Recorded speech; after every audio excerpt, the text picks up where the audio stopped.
If you enjoy this show, please share, rate, and review. The more listeners, the greater the impact. Shelley Gwartney is a Christian conservative Republican running for District 33 of Oklahoma State Senate. Her top priorities are preserving conservative values through the next generation and protecting Oklahoma's sovereignty. To protect it as a state people will want to visit, invest in, and raise their families in. She seeks to be the bridge builder, providing people with the education, resources, and tools needed to best serve their families and communities. Shelley is an accomplished businesswoman. She is deeply involved in her church and comes from a family rooted in public service. Shelley is also involved in several local nonprofit organizations, such as Republican Women's Club, OKHPR, and Women for Tulsa. We're very excited to have her on, as her Senate runoff is August 27th of 2024.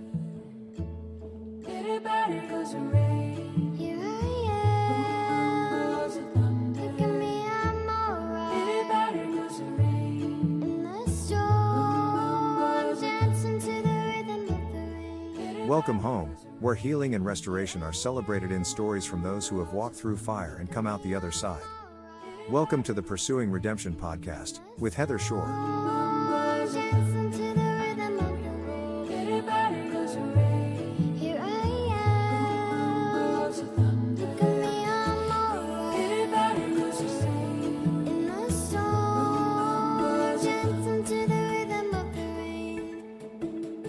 Welcome to the show, Shelley. We are so excited to have you on Pursuing Redemption today.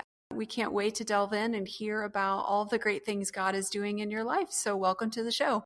Thank you so much, Heather. I am thrilled to be here with you. We're just going to hop right into it. We would love to hear your story, your journey with Jesus, and all of the amazing things that are going on right now. I would love to tell you some of it. Whatever questions you might have, I would love to dig into it. My story is vast and complicated, and I'm so thankful for it. You know, everything we go through helps us better connect and better minister to more people. So my story definitely has me connecting with a lot of people. So we'll probably touch on part of it, and maybe someday I'll write a book. There you go. But I was very blessed to grow up in a Christian family that went to church every Sunday. It was a family event, and I saw my need for a Savior as a little kid. I remember coming home from church. I was 7, and I remember what I was doing when I prayed. I don't remember what the sermon was about, but it must have worked because I was bouncing on my bed, and with every bounce I took, I said another word. So I said, "Dear, bounce. Jesus, bounce. I want you in my heart." And that's how I remember that I asked Jesus, and went and told my parents, and they, prayed with me again, and we talked about what it meant. And then 2 years later, I got baptized alongside my sister, and my dad baptized us at the church, and very grateful to come from many, many generations of believers. That's amazing. So tell us a little bit more about your story with your family and sort of how being a mom has really shifted your purpose in life. Yeah. I always knew I wanted to have kids. I thought maybe I'd have more than the 4 I have now, but I love the 4 that I have and the experiences we've got to do with foster care and foreign exchange students. But it was no question that we would have kids. We had kids about 3 years into our marriage, and they just kept getting closer and closer in age. And our last 2 are, 18 months apart. But in how it shifted, when you become a parent, when you get married, you see how selfish you are, and you work through and you knock off the rough edges. And then when you become a parent, it's even more so, because your life revolves around this little baby 24/7, and that becomes your identity for a while. Yeah. And then you work to find what your identity is in Christ and in other places. I'm thankful I was able to do that. But one way that I wasn't expecting is that my kids would lead me into a war zone, a battle I wasn't anticipating. And I've always been hands-on with their schooling. I love to be a part of, PTA, whatever they're doing. And it was during COVID that I saw some things that I wasn't okay with. And so I started asking questions. And I couldn't get answers to those questions. I figured, well, there's probably other parents like me who aren't getting the answers, and they're probably Christian conservative, and they're probably not okay with what's going on with the mask mandates that talks about bringing shots into schools. And I decided that I would run for school board so I could get the answers that we needed. I wanted to be the bridge builder between the district and the parents because we didn't have that. Up until COVID, most people didn't know what a school board did or who they were or how to contact them. So I was wanting to change that. And so that was my launch into politics. I've always been a voter, registered at 18, Republican, so wasn't new to me, but this was, I'm putting my name on the ballot. And it was a nonpartisan race, so it got really, really ugly. And for the first time, a district was realizing, people are paying attention, and parents are asking a lot of questions on what's actually being taught to taught to my kid in school or via Zoom, because parents for the first time were able to watch classes via Zoom and saw some things they weren't okay with. And so this was the first time the school district felt threatened. Their power was threatened because a normal person, a parent, was going to come in and demand accountability and answers to questions. So they used everything they possibly had, the media, all their Facebook pages, everything think of, negative stuff, and just got to see firsthand how that works. And I came within 11 votes during the primary. We actually got 3 people, so we had a runoff, and then in the runoff, the Liberal Democrat incumbent got to keep his seat. But I had so much peace. I knew that I was supposed to do that. And by following that peace, following God's direction, I saw everything I needed to see behind the doors of what's going on in our school system, where the money's attached, why it's all stuck in the administration building and it's not getting down to the classrooms. And I also saw what I needed to get my kids out of that school district. It became so hostile for my older 2. Wow. Teachers were making fun of them. Classmates were making fun of them and me, and teachers wouldn't stop it. Bullied at lunch in the hallway. So it was a hostile environment. So we actually took out a second loan to send them immediately to a smaller private school. And that put them on a path where they needed to be. And I'm very thankful for that.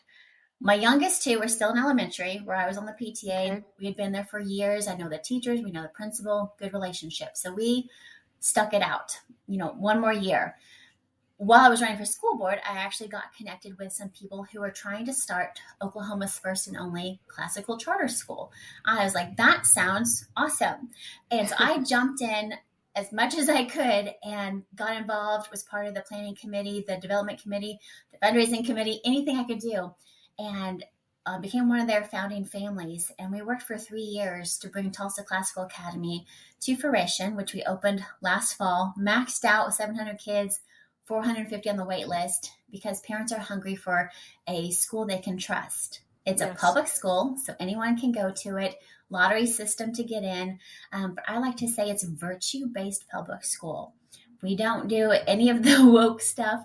We have 10 virtues in every classroom on the walls, and if it doesn't align with those 10, we don't do it. And it's things like humility, gratitude, friendship, prudence, like really good virtues. So I actually moved 3 of my kids to that school now, but in that last year, where TCA wasn't quite open yet, I was like, we can stick it out 1 more year with my little 2 at this public school. That year changed everything. It was the year that my district decided to implement a DEI policy.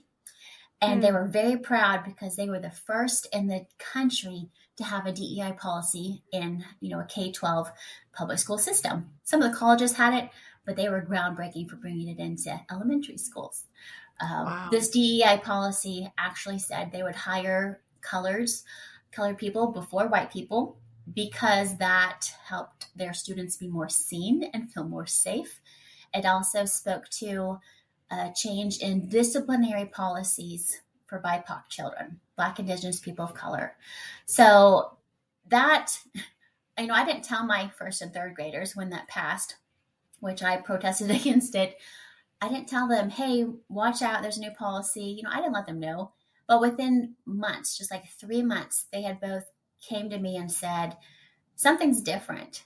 My counselors treated me differently. My teachers treated me differently. I didn't get picked for this thing, and they picked the naughty kid, and they didn't understand what happened. And both of them actually were physically assaulted that year, and neither time was the other kid punished.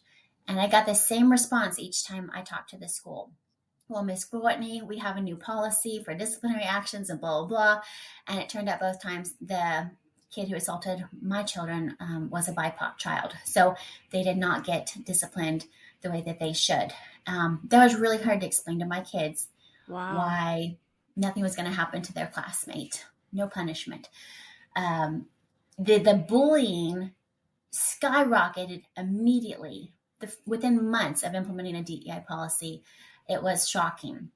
That was also the year that each principal got to decide if they had a transgender bathroom in their school or not. And my school decided that they would. We are talking pre-K through fifth graders who are being asked to think about their genitals and their sexual preference when they want to go to the bathroom every day. That's insane. So I saw very quickly how detrimental these policies can be for these little minds. And we've seen it grow. Thankfully, the State Department of Education has made an anti-DEI rule, at least for our K-12 public schools. And so that's a good start. So my district changed it and made it where it's not a policy anymore. It's a committee. It's a committee with nearly 20 people on it who are making sure that we have DEI without having DEI in our schools. Crazy. But seeing the stuff that I've seen, that what goes along with that is SEL. So social emotional learning is another thing that's been growing rapidly in our school systems.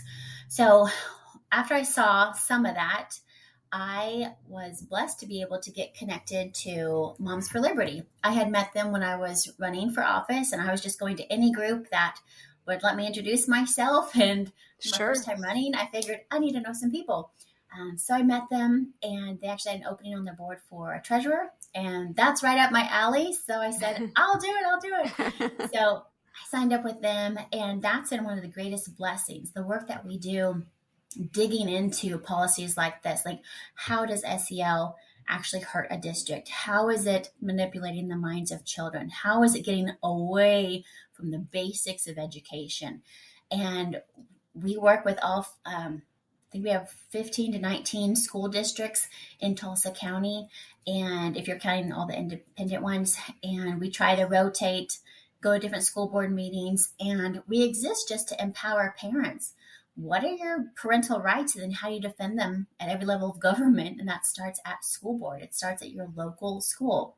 At the same time, I had been a member of OKHPR, Oklahomans for Health and Parental Rights.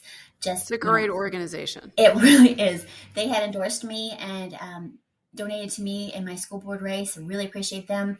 And they said, we have an opening for a Senate district captain. Actually, we have a couple openings. Would you be interested? And I said, yes, I'm interested. So I get to captain 2 Senate districts here in Broken Arrow. And again, just like Moms for Liberty, we educate people on all the things. It's a bit more civics related for OKHPR, but it's very much medical freedom. So that was a huge thing with COVID. Are they going to bring these shots to the schools? Are they going to try to push it? And OKHPR was instrumental in getting exemptions. You do not have to get vaccines to go to school. You do not have to. You have an exemption. So they helped pass a law that says every school district has to put a disclaimer somewhere on their back to school paperwork saying exemptions can be filed, or here's where you can get an exemption, or we will honor something about exemptions. And so if they don't, they are breaking the law. So that was a huge thing, because when I was growing up, you had to have that, or you didn't go to school. It was a big threat. Correct. Like, you don't get to go to school if you don't get vaccinated. So we're making great strides in waking up more parents to you don't actually have to go along with what you're presented. Like, you can ask questions and you can delve into it. And it's so fun watching more parents wake up to, I actually have the freedom and the right and the duty to stand up for my kids and make the decisions myself, right? Where is peace leading me? I don't have to follow what's just given to me. Amen. And we need more and more of that happening. Yes. For sure. You spoke a little bit to it about moms of liberty and really, health freedoms for our kids. But I would love to know how you see all of this sort of spiritually tying together. Because I believe at the end of the day, this is all very much a demonic agenda that's being pushed out into our school districts and to our kids. Absolutely. Absolutely. That verse, it says we don't wrestle against flesh and blood, but against the spirits and principalities of darkness. That's true everywhere. And it's been eye-opening to see how much ground the enemy has in our schools. He is in there deep. Yeah. And I do believe we can get him out. But what a sneaky way to get the next generation, our most valuable asset for the kingdom, our most potent weapon. And he's getting them away from the parents, getting into their minds. And there's a Marxist movement that is just satanic, that is in our schools. It's in our businesses too, but the agenda in schools is to separate kids from their parents, to cast doubt, just like in the Garden of Eden. It's nothing new. He says, well, does your mom and dad, do they actually know best? You should probably trust your teacher. You should probably, trust your counselor. Did God really make you a boy? Are you sure God didn't make you a girl? Just doubts and doubts. And these kids, they're getting that at school when they don't have their parents there to protect them. And we're seeing more and more with this SEL and the DEI going in and physically putting walls between kids and parents, causing doubt, having them question their God-given authority. Parents are the God-given authority over their kids. But in these schools, our government-run schools, they're bringing in programs. They're trying so hard to bring in more programs that say they look really nice, they look really shiny, but what they are, it's communism based. It's, you can come to school and it will be a one-stop shop for whatever you need. Do you need a doctor's visit? Do you need a dental visit? Maybe you need some psychiatric care. Maybe you need a prescription. Well, you can get that done at school. This is where it's headed, and it's already in 3 districts in Tulsa County. It's called community schools. They make it sound really nice. They make it sound like an outreach to the lower income. Community schools just means communism. It means Marxism. It means separating kids from parents. One school even has like a entertainment lounge for parents, so they can come and get on computers and play video games, or there's even a podcast room if they want to work on their podcast while the kids are somewhere else in the school. This is after school hours in the evening. It's open all day long. It seems like a resource. Yeah. Oh, I had no idea. Wow. Ochoa Elementary at Union. They are being really creative on, look at all the things we're offering to parents. Sure. And there is no need for family, extended family, community, or church when school can provide you everything you need. So it takes a little level of discernment to look at these things that look real nice, look like an outreach, and you see people using them, but ask, okay, well, how much time are you spending with your kid today? Who's investing in your kid the most today? And if you're at one of those schools, it's not the parent. That's so sad. But I know that we can, like you're saying, get in there and really work to undermine what the enemy's trying to do in everybody's lives. We sure can. The more parents we wake up to what's going on, the more parents we can encourage that God didn't make a mistake when he gave you the kids that you have. You are the one that he's called to do this, and he will help you. And to see them the way God sees them, read the Bible. They are precious and potent and powerful, and they have a purpose. And it makes sense why Satan goes after families in the next generation, because he wants to stop the potential force that they are. So the more people we can talk to, the more people we can wake up. And of course, the more people we can elect into offices of authority who can combat this on a really powerful level. Somebody who understands what's going on in the next generation, and especially understands that in a school setting, can make the correct laws that will best protect our children against Satan's schemes. Amen. We need those people for sure. Speaking of Marxism and all of the things that come with communism, what do you believe are some of the greatest threats to children today? Well, I feel like I touched on those in that the greatest threats are coming from Satan's lies. It's confusing them and giving them doubts. So confusing them and having them doubt who the authority is, who their God-given authority is, and then how did God make them? Those questions about, could I be a boy? Could I be a girl? Could I be happier if I didn't look like me? And getting this focus on how do I feel? That's where SEL is dangerous in schools, because it is a feeling-based approach. How are you feeling right now? Well, your feelings are not facts. They are not true. There's something you work through, and you put them at the feet of God, and you make them accountable to what is true in the Bible. And that is a huge thing we're seeing with kids, is doubts on how they were made. And I mean, we're seeing it with the vast majority of school shooters have some sort of gender dysmorphia, some sort of mental issue that comes from confusion. And it's just growing. But I feel like the current generation of youngsters, I feel like we are waking up parents, and they are catching on quick, because it's shocking how fast the trans movement gained ground when you thought this is so silly and ridiculous. Surely this can't catch on. But then we went from having 2 gender clinics in the country to hundreds of gender clinics.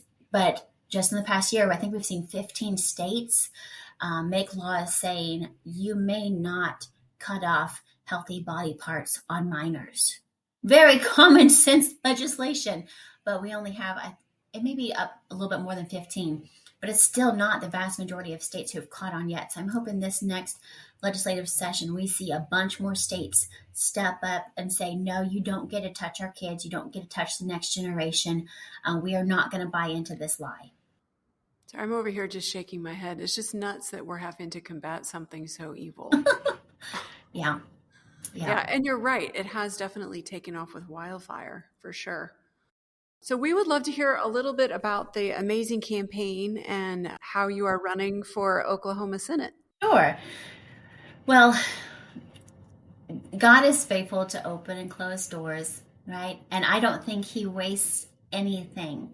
And so I trust him with every experience. And every year we pray about everything. Are we at the right church? Are our kids at the right school? Are we on the right path, right? And he's always faithful to give us peace or take away the peace. Well, I was actually looking at, I was on the board of multiple nonprofits, and some of those are 2-year terms, and they were coming to an end. And I was looking for something else to do, because I can't just sit at home and do nothing. I do have a job that's a contract work, so it's as needed work, and I love it. But I was looking for maybe something a bit more permanent, and there was an opening at Tulsa Classical. There was a director of operations position. I thought, well, that would be cool. That's my skill settings. I can do that. I could be with my kids more. Like, I would love that. So I went through it. I put a 20-page proposal together. The headmaster loved it, and we were moving forward. And then it came to the board, and it came down to finances, and they said, we have to cut that position. I said, okay, plot twist. What else? That same week, my husband gets a job offer from a sister company. So he didn't apply for it, but they called out to him and said, we think you'd be great for this. Will you apply? And it was more money, and it's work from home. And I look at my husband, and I'm like, why would God give you a work from home job?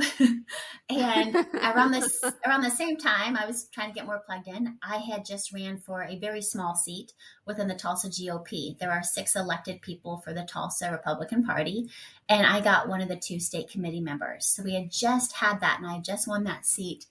And people were asking me, maybe you'd be interested in Nathan Dom's seat. And because he's termed out, it's going to be an open seat. You don't have to go against an incumbent. And that's when I was like, well, I'm looking at this TCA school. I think I'd really like to pursue that. I just kept telling people I'm looking at something else right now. And then God totally closed that door, took it away, and then said, and I'm going to give your husband a work from home job so that you can go do this. That's amazing. And I was like, okay, I hear you. Yeah. But I don't need this. I don't need the stress. I am very fulfilled in the work that I'm doing. I've got a great path. God, I don't need this extra stress that would come along with running and being in the Senate, right? But I will be faithful. So I'm going to give you a test, and I'm not going to tell my husband that people have been asking me, and I need it to come from his mouth that I'm supposed to run for this seat. And I said, all right, God, it's off my shoulders. There's no pressure. If I'm going to do this, it's going to come from my husband, because this is absolutely a family affair to do this kind of thing. And so slowly I started telling him about people asking me about it. And I said, would you be willing to meet with a campaign team? And so we met with them. And even then, we just waited. I didn't say anything, no pressure. And he agreed to do, our campaign team is amazing. They fronted the bill for a survey of District 33. And the survey had 8 questions, and it was to give me an idea of, am I even a person that broke an arrow once? I don't want to waste my time or money or anybody's time and money if I'm not the right person that they can get behind. Well, all the questions came back, yes. They want somebody with veteran status that my husband gives to our family. They want somebody in business. They want an outsider, not a current, politician. There was 2 different questions that asked that, insider versus outsider. Would you like a currently elected official or somebody new? And it was like 70% did not want a currently elected official. They want somebody like them. So we get the results back. We're sitting in the living room. I hand them to my husband, and he's looking at him. He goes, oh my gosh, you have to do this. And I was like, say that again. He goes, you have to do this. And I said, okay, I guess we're doing this. So that's what I was waiting for. And so we announced April of 2023, and we started game planning. Since then, we spent that first year door knocking on almost 12,000 doors. Wow. Anybody who might possibly vote, getting to know the district, doing a fundraiser every month. It was nice because it was slow. It didn't stress out my family. The school board race was very condensed, very fast. And I basically didn't see my kids for 2 months. So this was nice. This was peaceful. I didn't have all the hate from Democrats like last time. And I was like, this is awesome. And then I got closer to the primary, and we actually had 4 candidates all together. And so that happened in June 18th, and I came out in second. So the top 2 go to the runoff. And so we'll have a runoff on August 27th. And ever since, like right before that primary, things just took off. There were different lies and rumors from the beginning, but they were little and they didn't matter. But now people are scared and threatened, and they are just nasty online every day. I still have a lot of peace, because you have to put everything in perspective. Most of my voters, and even the undecided voters, they're not in these Facebook groups. They're not seeing these posts. It's not swaying them. It's loud and ugly. And I keep telling myself, I won't feed those demons. I won't give them you don't give any fuel to that fire. Quarrels die without the fire, right? And so it's like, I'm not feeding those demons. They would love for me to get in the Facebook comment sections and battle it out with them, but I'm not doing that. That's not where my voters are. That's not where my attention should go. So they can just suffocate as they keep waiting for it. But I'm very thankful for the peace that God continues to give. He continues to give you just enough, right? Like the manna for the next day, the manna for the next day. And he brings balance. It's kind of funny that every time, almost every single time I've had something positive happen in my campaign, the same day something negative will happen. a mean Wow. Okay. post or a mean something. Sure. And so you come to just expect it, like, oh, I got $1,000 donation. What's going to happen next? It's very interesting, and I don't know if that speaks to the spiritual battle that it is. But that's one thing that's really surprised me is like that is almost 99% of the time there is a counterbalance to whether it's negative or positive during this campaign. It's been a lot easier for my kids this time and for my husband as well. And I think God knew what he was doing by giving us that test run for the school board. I have found that when you put your yes on the table to something that is not in your wheelhouse, I am an introvert. And my story growing up is one of somebody who probably wouldn't ever do anything in public, would never Sure. lead anything. And putting my yes on the table has grown me throughout my adult life. And I found that every time you do, he heals you of something. So he healed me of my introvert spirit. Not that there's always something spiritual about that, but I did have Sure. a spirit of fear, of anxiety. And he healed me of that. One of the first times I said yes was yes to hosting a community group and inviting people in my home. That was very scary. And he healed me of things then. And he made me a leader during that time. And my husband was on shift work, so I was on my own to lead and host these community groups for years. And that's a whole nother story of how awesome that was. And then when I said yes to other things, when I said yes to running for school board, he completely healed me of my fear of public embarrassment. I did not fear what people said about me. I was not afraid to go out in public. It was shocking because I've been scared my whole life, and then he healed me of that. And then running for this, I'm sure there's things in hindsight I'll see like, oh my gosh, I am a different person because of that, because God rewards you when you put your yes on the table, and he makes you more like him. He makes you more whole and complete and better ready to serve in whatever capacity. So it's exhilarating to be doing life with him and to be moving forward with him. I'm feeling really good right now. I'm very blessed for the journey so far. We're almost done, a little under 4 weeks for the runoff, and then whoever wins that will go against the Democrat in November. So it is a long process, That is a but long process. it will be worth it. And we're just praying you in. We have a lot of people praying, and I'm so thankful. Even just this past month, several different prayer groups that I didn't know existed invited me into their homes and said, "We've been praying for you." And I had no idea. And they prayed over me. We've had a couple prophecies said that I would love to do an interview about those after the election. Sure. And Yeah. talk about how God works. And when you ask him for a rhema, a word to stand on, a Bible verse to stand on, he is faithful to do it. And I've done that 4 or 5 times in this campaign. I've asked for a rhema.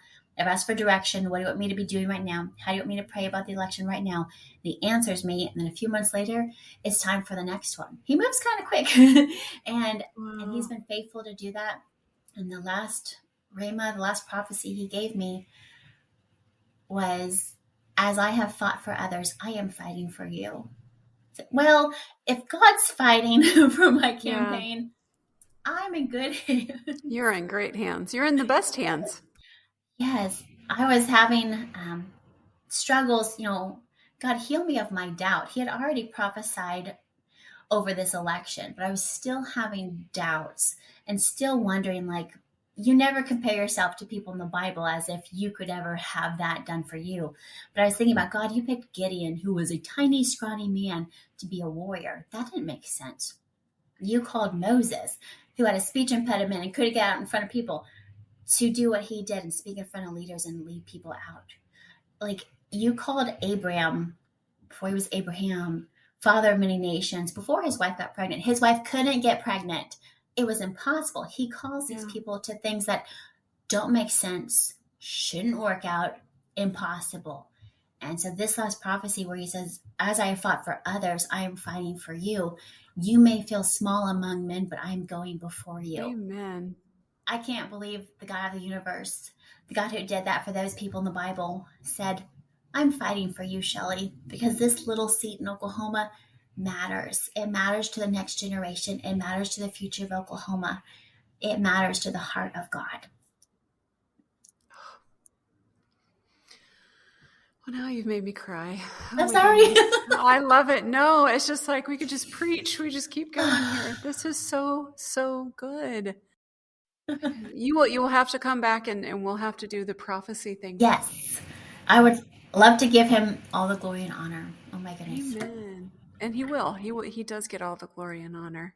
As we sort of like wrap up here, I would love to hear a little bit of more of the fun faith things that we had talked about previously, because I think it would just sort of showcase just how fun God can be. But I would love to hear a little bit about your tattoo journey. Okay. Yeah, that will have to be a book later. Yeah. I do have a full sleeve here, but I got my first one at 21. It was tiny. I was raised Southern Baptist, and we judged anybody that had tattoos or any body modification at all, right? But when my dad went to prison, I was in a place where I was sending some people to hell in my mind. I have never thought about people that way, but the people that caused him to have to go to prison, I was having to drive to my dad's work. I was, only 20, 21 at the time, pregnant with my first kid. And I was having to drive to his work out of town to go pick up his belongings because he was in prison. And I was sending these people to hell in my mind. And I heard God say, they need more mercy, Shelley, more mercy. And I just broke down crying in the car. And as I did that, I passed a tattoo shop, and it was like a little pinball machine going ding, ding, ding, ding, ding, ding, ding. And I was like, oh my gosh, I'm going to get that tattooed as a reminder to me every time I see it, that's what God says about these people. Even the people that had ill intent, that chose to hurt you and hurt your family, this is what he thinks about those people. So that was my very first tattoo. And all of my tattoos are testaments to what God's done. I have Romans 8:28, of all things, because all things work together for the good of those who love him and are called according to his purposes. At 25 years old, I was sitting with a girlfriend who was thinking about divorce and struggling in her marriage. And I had gone through all of those struggles already at 25, and it hit me sitting there like, I'm only 25 and I'm already using my story to minister and help other people. That's crazy. And so I got that. I have a wave, and that is for my anxiety. There's a very popular song about this, stepping out in faith on the water. But the purpose of this tattoo is to remind me that the wind and the waves are the anxiety. They have to come under the authority of Jesus Christ. When Jesus says, be calm, be still, they have to. And I have that same authority living inside me. When I have my fears, when I have anxiety, I tell the wind and the waves to stop and be calm, be still, and they have to obey the Jesus that lives inside of me. And my last one is this huge phoenix. He does have a branch from the burning bush. My maiden name is Moses. I had a speech impediment growing up. I did therapy for a couple years. Still struggle with a couple consonant sounds, but so he is on there. But this phoenix, we all go through fire, friendly fire, enemy fire. We all get burned. We all take the flaming arrows, but you get to choose if that flaming arrow burns your skin and you become gnarled and stuck and ugly, or if it's going to burn to ash. Let that die, let that pain die, and then build something bigger and more beautiful from it. So the picture of what a phoenix does is just let it burn, let the pain hurt, let it purify you, let it get to the roots, let it get to the spirit of whatever's going on, and just burn it down and then grow something more beautiful. Not just back to how it was, but more beautiful because you went through the fire. But it's your choice on how you take that fire. So I have this on my arm because I leaned into the Bible verses that say, put God's testimony, put his testament in front of your eyes at all times. Write it above your doorpost, put it on your forehead, things like that. back in the old days, they built monuments, and we don't really have 12 big stones to put up in my backyard Sure. now, but whatever you have, find a way to get your story of what God's done for you in front of your kids, in front of others. Every time somebody asks me about my tattoo, I get to share one little piece about my faith journey. We did that with our kids' middle names. They're all named for what was going on in our marriage at that time. When Berkeley Faith came along, we had just trusted God with all of our money, and we gave everything in savings. And then he lost his job. And then we were trying to buy a foreclosed house, and everything that he did during that time. When Berkeley asked about her middle name, or the other kids asked about their names, we get to tell them about, we were faithful when God told us to do this. And then here's how he took care of us for 8 months without a job. Here's how he gave us a house we should have never been able to, get into. And then when Kinley Love was born, my husband and I had come out of a hard time. And she was born into a family that understood what love actually meant, because we'd gone through the hard times and we knew what love was a verb and what forgiveness meant. And so we said, this is God's testament that we're still a family, that now at almost 20 years, my husband and I have been married longer than both sets of our parents. And we remind our kids every day when we say their full names. My son, Asher Oakley Warrior, I didn't know what that meant. We just know he was supposed to be warrior. Yeah. So God is still writing that part of the story. I thought maybe that was more for him. That was going to be his calling on his life. I think God is making the entire Gwartney family a family of warriors. That's amazing. Oh, that sounds so amazing. God has plans like this for every family, and you can ask him. And when you get involved with what he's doing, there's nothing more fun and more life-giving than getting involved in what he's doing. And he really has great plans for every family. Even when you're going through the hard stuff, all those hard times, all those stories, they build up other people. They build you up into the person you need to be. So don't be scared about a negative time, a dark time, a scary time. They will all be used. They will all be brought into the authority of Jesus on where it needs to be in your story, because he's writing your story. You don't have to worry about how it's written. Yeah. I'm just sitting here pondering because of the season that my family and I have been walking through. Yeah. And so I just love hearing how you guys did that for your children and what the middle names symbolize. I think that's amazing. I would love to hear just a tiny bit before we wrap up here. If there was one thing you could do to encourage families, what would that be? Well, like I said, share your faith and your testimonies with your kids. Make religion and make politics common talk in your house. If not politics, call it civics. Educate your children on how authority works within your local government. If you don't know what your rights are, good luck defending them. But you can, educate your kids on how voting works. Take them with you when you go vote. Talk about mayors and city councils. Talk about the changes in your city.